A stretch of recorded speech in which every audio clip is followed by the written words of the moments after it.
சொல்கிறேன். மிக முக்கியமான ஒரு விஷயம். நான் ராமேஸ்வர புத்தக திருவிழாவில் வந்த பொழுது இந்த விஷயத்தை சொல்லணும்னு நினைச்சேன். இது ஒரு 2 வருஷம் ஆச்சுங்க. 2 வருஷம் இல்ல, 1 வருஷம் தான் ஆச்சு. இந்த எனக்கு நடந்து தெரியல. அதை சொல்றேன், நான் எல்லார்கிட்டயும் சொல்லிட்டு இருக்கிறேன். ரொம்ப டெப்தான விஷயம். ஆனா ஒருவேளை நான் இதை யூடியூப்ல சொன்னதை நீங்க யாராவது கேட்டுக்கிட்டு இருந்தீங்கன்னா அதை ஃப்ரெஷ் பண்ணிக்கோங்க. தெரியாதவர்கள் அது சொல்லுவாங்களே, காட்னா முடிச்சு போட்டு வச்சுக்கோங்க. நான் சொல்றது உலகத்தில் எது ரொம்ப முக்கியமானது தெரியுமா? உயிருடன் இருப்பதும் இலக்குகளை நோக்கி நகர்வதும் தான். ரெண்டும் மிக முக்கியமானது. இதற்காக நீங்கள் உங்களை நிதானப்படுத்திக் கொள்ள வேண்டும் என்பதற்காக இதை சொல்றேன். போன அக்டோபர் மாசம் 2024 அமெரிக்கா பயணம். 2 நாள் நடுவில் எனக்கு ஃப்ரீ டைம் இருந்தது. அந்த சாட்டர்டே சண்டே ஒர்க் இல்ல. அடுத்த சாட்டர்டே சண்டே இன்னொரு இடத்துக்கு போகணும். அந்த 2 நாளைக்கு கனடா வர சொன்னாங்க. கனடால எனக்கு இது இருக்கு, விசா இருக்கு. என்னத்துக்காக போயிட்டேன் அப்படின்னா, அவங்க சொன்ன காரணம், நான் இதை இறைவனிடத்தில் பிரார்த்தித்து சொல்கிறேன். உங்களில் யாருக்கு இது பயன்பட போகிறதோ என்று எனக்கு தெரியாது, புரிந்து கொள்ளுங்கள். எனக்கு ஒரு படத்தில் ஒரு டயலாக் ரொம்ப பிடிக்கும். அது என்ன படம் தெரியல, பழைய படம், பாலைவன ரோஜாக்களா என்ன ஒரு தலை ராகமான்னு தெரியல, குழம்புது எனக்கு. நான் சொல்வது யாருக்கு புரிகிறதோ இல்லையோ, சுபத்ரா உனக்கு கூடவா புரியவில்லை? யாருக்கு சொல்கிறேனோ அவர்களுக்கு. நான் கூட்டத்திற்கு பேசுகின்றவள் இல்லை, இண்டிவிஜுவலுக்கு பேசுறவ. சில பேருக்கு இது தேவைப்படாததாக இருக்கலாம், ஆனால் சில பேருக்கு உயிரோடு தொடர்புடையதாக இருக்கலாம் என்று நினைத்து நான் இதை சொல்கிறேன். ஏன் என்ன கூப்பிட்டாங்கன்னா, 65 இளைஞர்கள் 2023 இருந்து 24 கனடாவில் இந்தியா மற்றும் இலங்கையை சார்ந்த ஆண் குழந்தைகள் 28 வயது வரைக்குமான 15 இருந்து 28 வயதிற்கான குழந்தைகள் தற்கொலை செய்து கொண்டிருக்கிறார். அந்த பாடி இருக்குல்ல, அந்த பாடிக்கு எம்பாம் பண்ணி வைப்பாங்கல்ல. நம்ம நாடு மாதிரி இல்ல, அமெரிக்கா, ஆஸ்திரேலியா, கனடாலாம் இறந்த உடனே கொண்டு உடம்ப எடுத்துட்டு போயிருவாங்க. அவங்க வச்சுப்பாங்க. அவங்க ஒரு ஃபியூனரலுக்குன்னு சொல்லிட்டு ஒரு பொது இடம் வச்சிருக்காங்க, அங்கதான் பாடி அனுப்புவாங்க. நீங்க அந்த ஹால் புக்கிங்க்கு வெயிட் பண்ணணும். சில நேரங்களில் 3 மாசம் கூட ஆகலாம். 3 மாதம் வரைக்கும் உடம்பு மார்ச்சுவரியில் இருக்கும். இது அமெரிக்கர்களுக்கும் கனடா இருக்கிறவங்களுக்கும் ஆஸ்திரேலியாவில் இருக்கிறவங்களுக்குமான வாழ்க்கை முறை. இதை நமக்கு யாரும் சொல்றது இல்லை. அந்த பாடியை எம்பாம் பண்ணுவாங்கல்ல, அவன் ஒரு இளைஞன். அவன் தான் இந்த இயக்கத்தின் செயலாளர். அவன் எனக்கு போன் பண்றான், அந்த தம்பி. மேடம் நீங்க வரணும், இன்னர் பீஸ் பத்தி பேசுங்க மேடம். நாங்க தற்கொலையால் பாதிக்கப்பட்டவர்கள். அந்த 150 ஃபேமிலியை மட்டும் நான் கூப்பிடுறேன், நீங்க வாங்க மேடம்னு கூப்பிட்டேன். இன்னர் பீஸ்னு நான் போய் பேசுறேன். 45 நிமிஷம் பேசினேன் ஐயா. நான் பேசி முடிச்சுட்டு உட்கார, அக்டோபர்னா தெரியும், குளிர். பேசி முடிச்சுட்டு உட்கார்றேன். ஒரு பொண்ணு அப்படி நடந்து வரா. ரொம்ப 45 வயசு இருக்கும் அவளுக்கு, பட் ரொம்ப பேரழகா இருக்கிறா. தன்னை அப்படி நிறுத்தி இருக்கா. ஒரு பேண்ட், ஒரு நீல கலர்ல ஒரு shirt, black colour pant in shirt பண்ணியிருக்கா. உடம்பு சிக்குன்னு அப்படி உடல் ஆரோக்கியத்தோட இருக்கா. நிறைய வைரங்கள் போட்டிருக்கா. கையில பெரிய கீடெக் இருக்கு. அவர் பேக் வச்சிருக்கா. எனக்கு கொஞ்சம் அந்த பேக் பற்றி அறிவு உண்டு. அது எப்படி ஒரு 5-6 லட்சம் ரூபாய் தேரும் அந்த ஒரு பேக் மட்டும். அவ்வளவு விலை உயர்ந்த பேக் வச்சிருக்கா. டக் டக் டக் டக் டக் டக்னு வேகமா ஓடி மேல வந்து கீழே உட்காந்துட்டா. நான் இப்படி உட்காந்துருக்கேன். கீழே உட்காந்துட்டு என் கையை பிடிச்சி முத்தம் கொடுக்குறான். Thank you, thank you so much. அவ சொன்னது, நான் விடுதலை பெற்று விட்டேன், என்னை நீங்கள் விடுதலை செய்தீர்கள். 8 ஆண்டு காலமாக சிறையில் இருந்தேன், உள்மன சிறையில் இருந்தேன், என்னை விடுதலை செய்து விட்டீர்கள். தேங்க்யூ தேங்க்யூ தேங்க்யூ சொல்லிட்டு அவளை நான் பார்க்குறேன். அந்த கண்மை கிட்ட இருந்து அப்படியே வருதா கண்ணீர். மேக்கப் கலையுது அவளுக்கு. நான் அதையே பார்த்துட்டு இருக்கேன். ஐயோ மேக்கப் கலையுது இந்த பொண்ணுக்குன்னு. அது நேரா எழுந்திருச்சு வெளியில போயிடுச்சு. திடீர்னு மண்டைக்குள்ள ஒரு சத்தம், ஏய் சுல்தானா, 45 நிமிஷம் பேசியிருக்க, எல்லா பாயிண்ட்டும் ஒரு மனசுல ஓப்பன் ஆகாது. நீ ஏதோ ஒரு பாயிண்ட் சொல்லியிருக்க, அதுல தான் அது ஓப்பன் ஆயிருக்காது. என்ன பாயிண்ட் போய் தெரிஞ்சிட்டு வா. மக்களுக்கு 45 நிமிஷம் பேசாம அந்த ஒரு பாயிண்ட் மட்டும் பேசிடலாம்ல, மைண்ட் ஓப்பன் ஆகும்ல. நேரா போன BMW கார் ஓப்பன் பண்ணிட்டு இருக்கா. நான் போனேன்.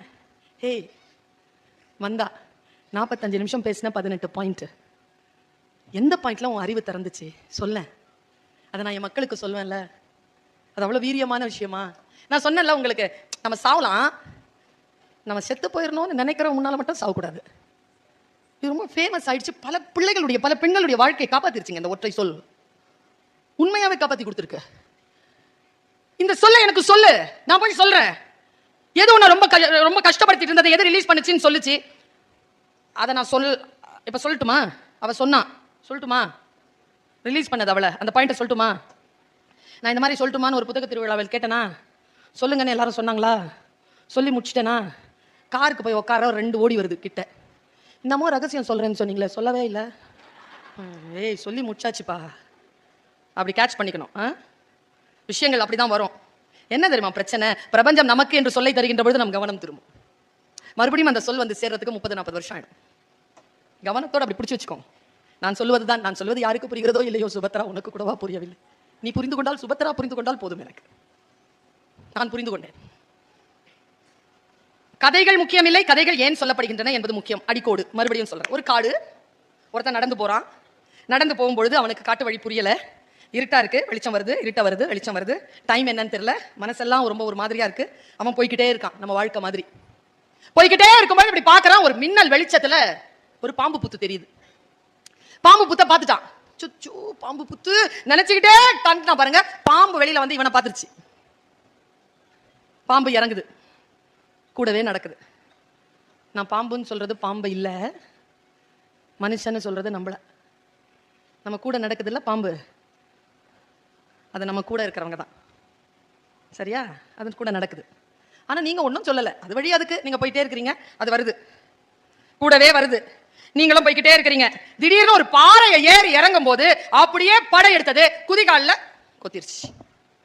சுருன்னு ஏறுது விஷம். இப்போ உங்களுக்கு 2 ஆப்ஷன் தான் இருக்கு. நான் கொத்துனத அந்த விஷத்தை துரோகம்னு சொல்றேன், ஏமாந்ததை சொல்றேன். அந்த மாதிரி பாம்பு கொத்து நாங்க வாங்கினதே கிடையாதுன்னு ஒருத்தர் கை தூக்க மாட்டீங்கன்ற நம்பிக்கை எனக்கு இருக்கு. ஏதோ ஒரு வழியில பாம்பு, இப்ப நமக்கெல்லாம் என்னையும் சேர்த்து சொல்றேன், 2 வாய்ப்பு தான், 2 வாய்ப்பு. 1, கொத்திட்டு போயிட்டார் அவரு, கொத்திட்டு போயிட்டாவ. சரியா? நாம பாம்பை தேடி போலாம். பாம்பே பாம்பே என்னை ஏன் கொத்தினாய்? நான் கம்முன்னு தானே உன்னுடன் நடந்தேன், என்னை கொத்தினது நியாயமா அப்படின்னு கேட்ட உடனே பாம்பு உடனே திரும்பி வந்து, நீங்க ஏதோ நீயா பட நாயகி மாதிரியும், ஒரே ஜீவன் ஒன்றே உள்ளம் வாராய் கண்ணே, வந்து விஷத்தை எடுத்துட்டு போமா.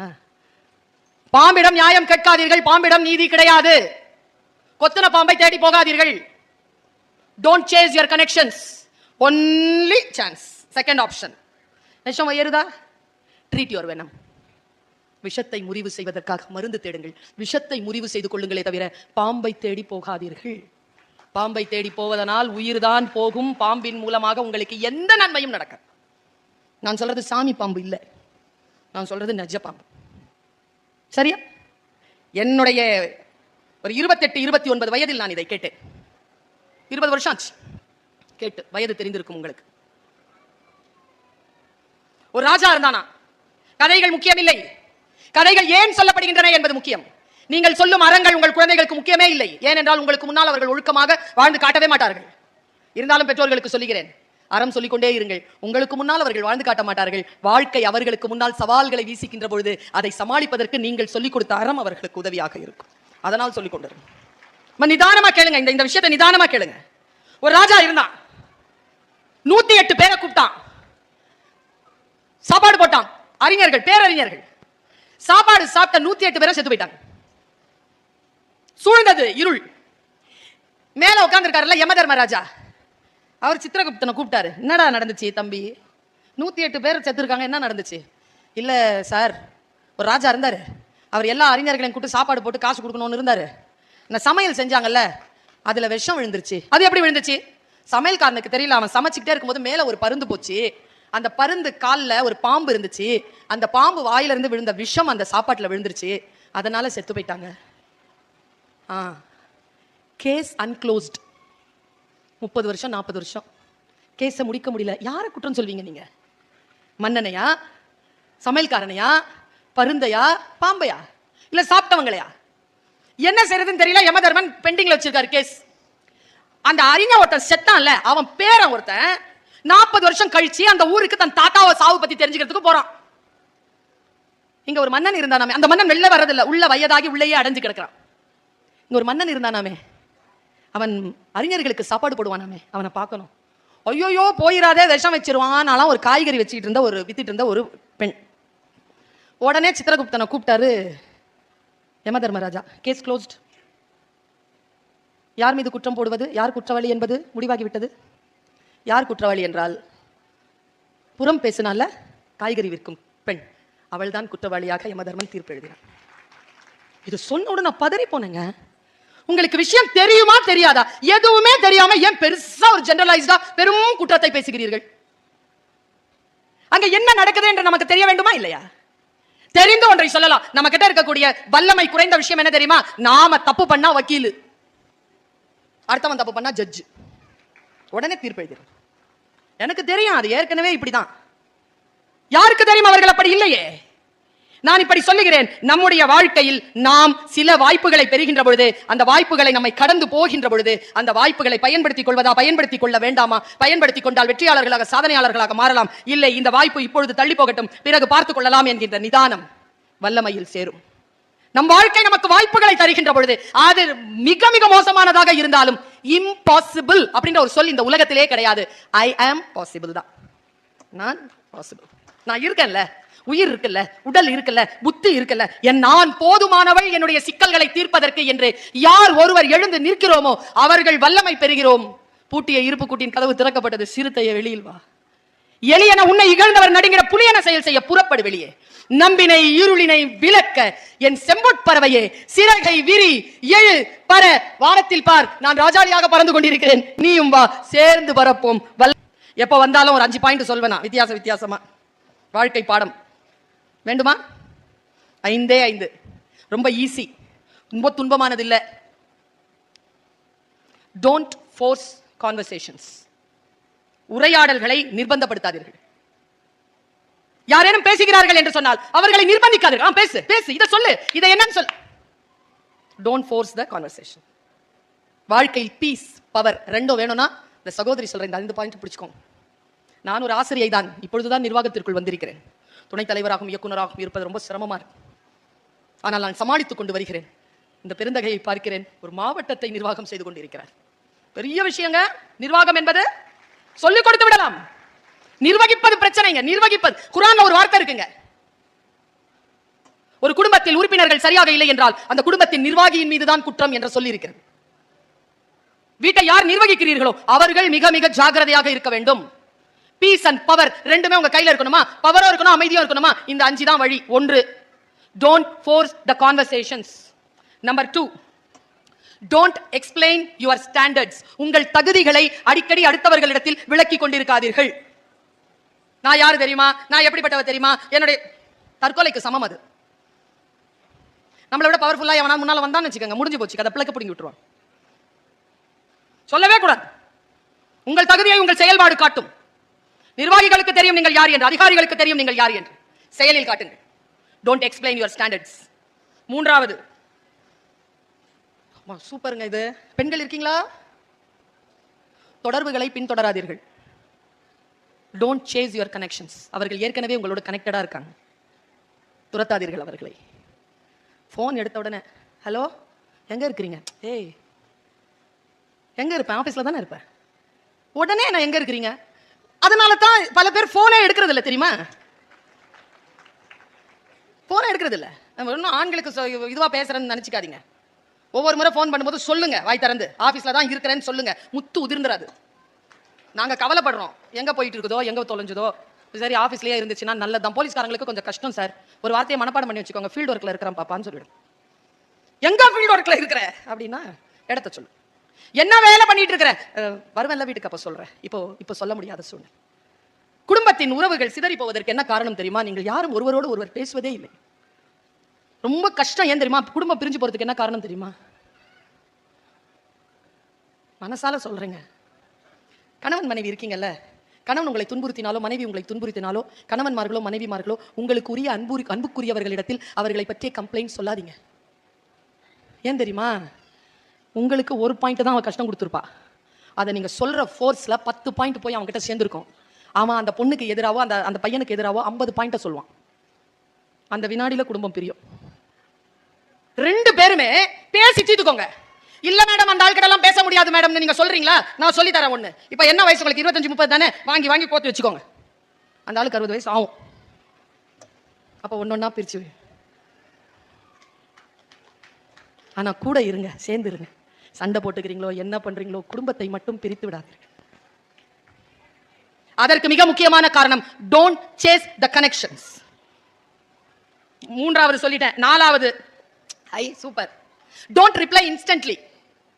உடனடியா பதில் சொல்லாதீங்க, டைம் எடுத்துக்கோங்க. நீங்க வீட்டுல கேட்டு ஒரு வேலையும் செய்யறது இல்லைன்றது வீட்டுல இருக்கிற எங்களுக்கு தெரியாதா? மச்சான் ஒரு 50,000 கூட. ஓ எஸ், வீட்டுல கேட்டு சொல்றேன்ப்பா.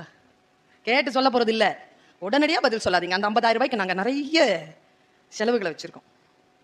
அதே மாதிரிதான் பெண்கள், டக்கு என்று பதில் சொல்லாதீர்கள். டக்கு என்று யாரெல்லாம் பதில் சொல்கிறீர்களோ அவர்கள் எல்லாம் பிரச்சனையில் சிக்கிக் கொள்வீர்கள். நிதானியங்கள், வாக்குவாதத்தை உள்வாங்குங்கள், வாக்குகளை உள்வாங்குங்கள். சரியா அதை மனசுல போட்டு 6 இன்ச் இருக்குது இதுக்கும் மூளைக்கும் யோசிச்சு சொல்லுங்க. Don't reply instantly. 4th point. 5th point ரொம்ப முக்கியம். Don't give your energy to everyone. உங்கள் உழைப்பை எல்லோருக்கும் பகிர்ந்து கொடுத்து கொண்டு இருக்காதீர்கள், சேமித்து வையுங்கள். எல்லோருக்கும் அது அவசியமானது இல்லை. வாழ்க்கை நமக்கு ஒரு முறைதான் வாய்ப்பு தருகிறது என்றால் அந்த ஒரு முறைக்கான வாய்ப்பை நீங்கள் சரியாக புரிந்து கொள்வதற்காக